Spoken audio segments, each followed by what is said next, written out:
everybody. In this video we'll talk about finding the foci of an ellipse given its equation in general form. So here we're given a equation. Now we don't actually know if this is an ellipse yet. If we're just given an ellipse, we're told it's an ellipse, right? But let's say we're just given an equation. We'll talk a little bit more in a later section about how we determine whether our equations given are ellipses, hyperbolas, or parabolas, or circles.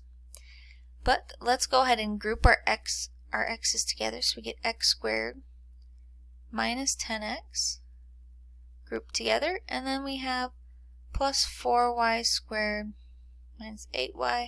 Those can stay grouped together. That equals 7.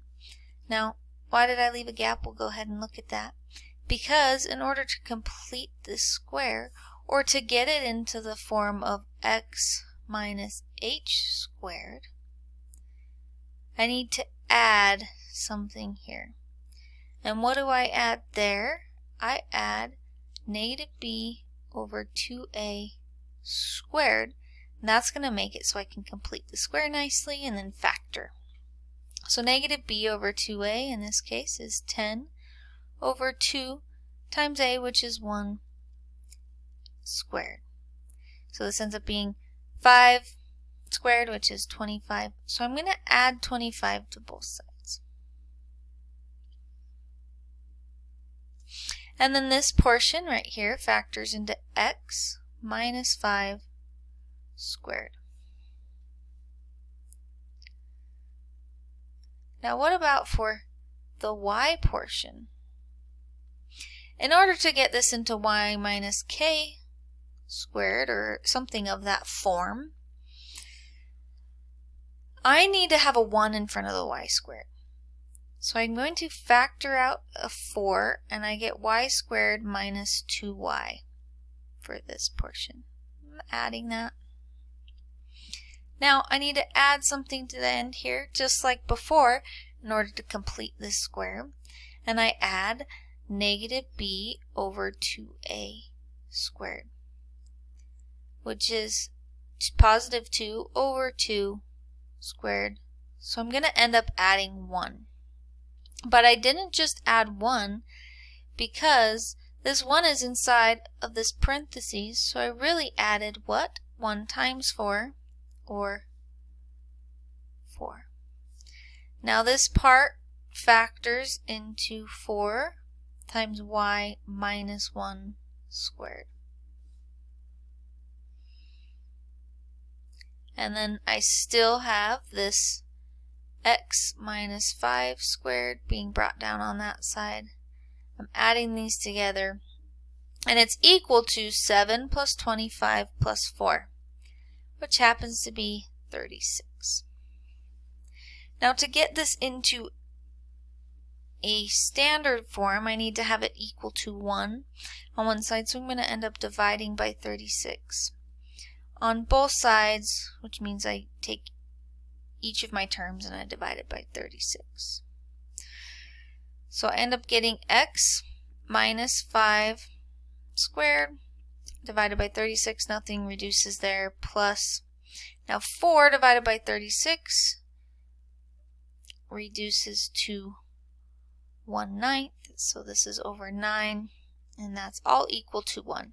So now I have a standard form of an ellipse. My larger number in the denominator is 36. So this right here indicates a horizontal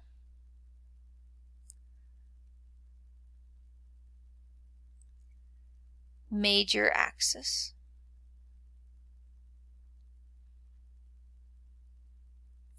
Which means it's going to be kind of like a more elongated ellipse than an up and down ellipse. Alright, the center.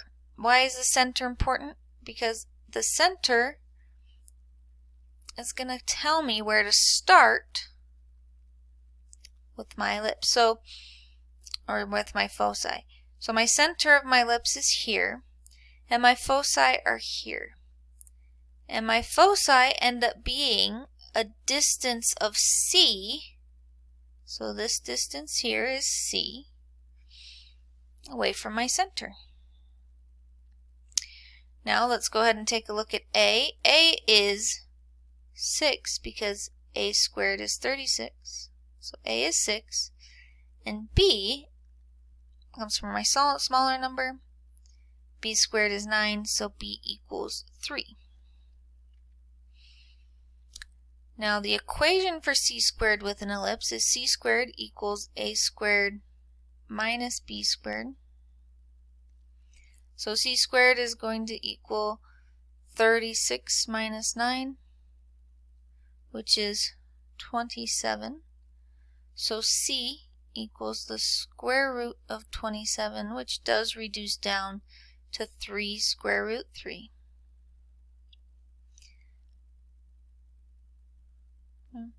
C is always going to be greater than 0. So now I'm going to take my center 5, 1, and I'm going to add c to either the x coordinate or the y coordinate. But think about this. If I have a horizontal major axis, here's my center, right? I'm moving to the right to reach my foci or to the left to reach my foci. That means my x values change. My y, I don't go up and down, so my y values don't change. So I'm going to add c and subtract c to my x value to get the location of my foci. And then my y value stays the same. So where are my foci at? They're at 5 plus 3 square root 3 and 1. And at 5 minus 3 square root 3 and 1. So there are my two foci for this one ellipse.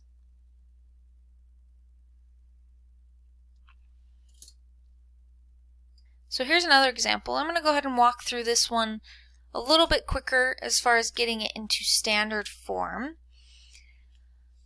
So we have 16x squared, no other x terms, and then we have plus 9y squared plus 90y.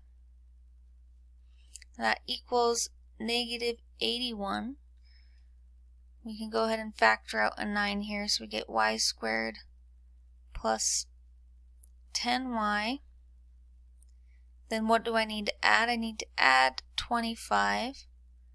But I'm really adding 25 times 9. So I'm really adding 225. Okay. Now,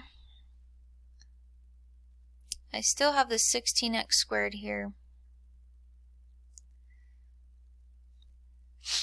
This portion factors into 9 times y plus 5 squared, and then negative 81 plus 225 equals 144. And this is 16x squared. Now I need to get a 1 on both sides, so I divide, sorry, not 1 on both sides, 1 on the right hand side. So I divide both sides, that's where the both sides came from, by 144, which means each of these fractions, or each of these terms is being divided by 144. So I end up with x squared over 9 plus y plus 5 squared over 16 equals 1. Now, the larger number is a squared for an ellipse, which means in this case, I'm going to have a vertical major axis because my a squared is over my y. So the center is at 0, -5. And because I'm working with a vertical major axis, I'm going to be adding my C value and subtracting my C value to my Y coordinate. So a plus and minus C to the -5. And then C squared equals A squared minus B squared. So that is 16 minus 9, which is 7. So C equals the square root of 7. So my two foci happen at 0 and then -5 plus square root 7, and then 0 and -5 minus square root 7. And those are my 2 points. Those are my 2 foci. So you saw one example of a horizontal major axis and another of a vertical.